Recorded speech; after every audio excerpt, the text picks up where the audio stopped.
There was probably only 45 fans there. And there's Greg the Hammer Valentine. You guys are wild. I love it. I love it, but you're wild. And he plays 2 songs and people are booing and giving him so many jeers. My favorite wrestler that I've never had a match with would have to be...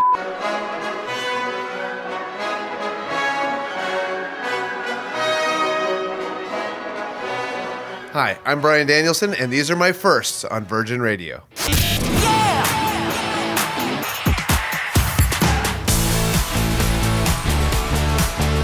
My first wrestling match that I remember watching was actually a live wrestling match, so I got to go see it live. I certainly watched wrestling before that, but my parents took me to go see The Ultimate Warrior versus Rick Rude, and then The Ultimate Warrior pulled down Rick Rude's pants, and we saw his butt, and I think it's my sister's first male butt she ever saw, and so yeah, that's my first memory of seeing my first wrestling match.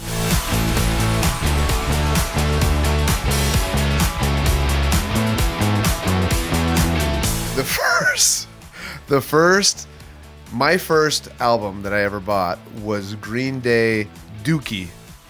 Yeah. Which makes me feel really old.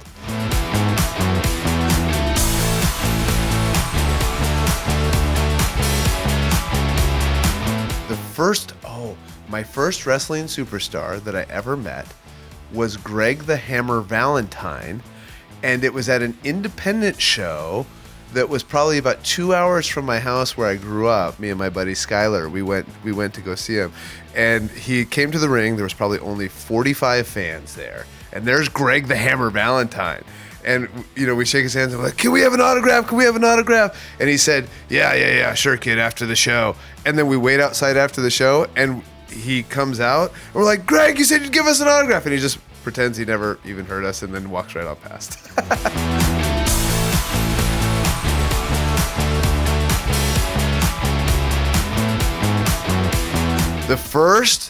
My first music concert was Vanilla Ice, and it was after he was cool. He was going and doing the fair circuits. So at the Puyallup Valley Fairground, I saw Vanilla Ice. The opening act goes out. They do good.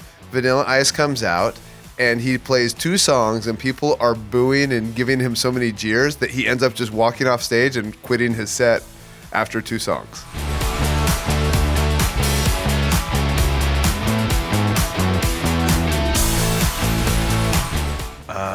So my first poster that I put on my wall was an American football player named Brian Bosworth who played for the Seattle Seahawks, which is my favorite team.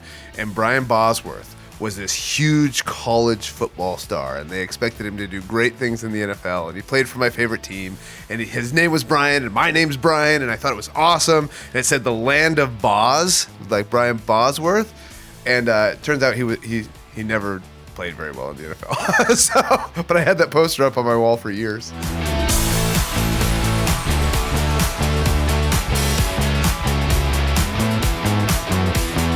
My first world title was the Ring of Honor World Championship that I won in 2005 when I was 24 years old.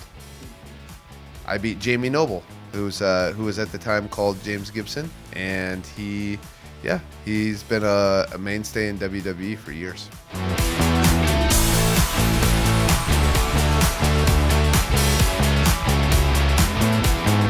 Okay. My first song that I sang at a karaoke ever was Whitney Houston and I Will Always Love You. Probably not your best first song.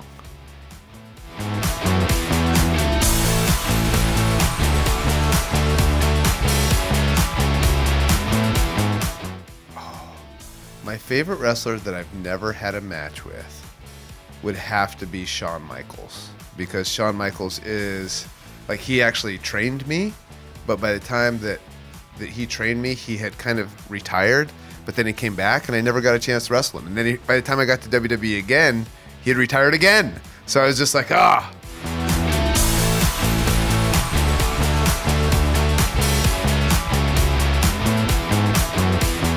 The biggest difference between the UK and the American crowds is I feel like the UK crowds are a bit more rabid.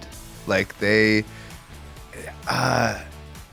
it's interesting because I feel like people in the UK are more like, when you talk to people in general, they're not as loud, for example, as Americans. You know, when you're just talking to somebody, but then you get them in an arena or a stadium, and they're much wilder, way wilder. You go to any football game in the UK, and you walk in with the opposing team's jersey. Holy cow! Like, it's just, you guys are wild. I love it, but you're wild.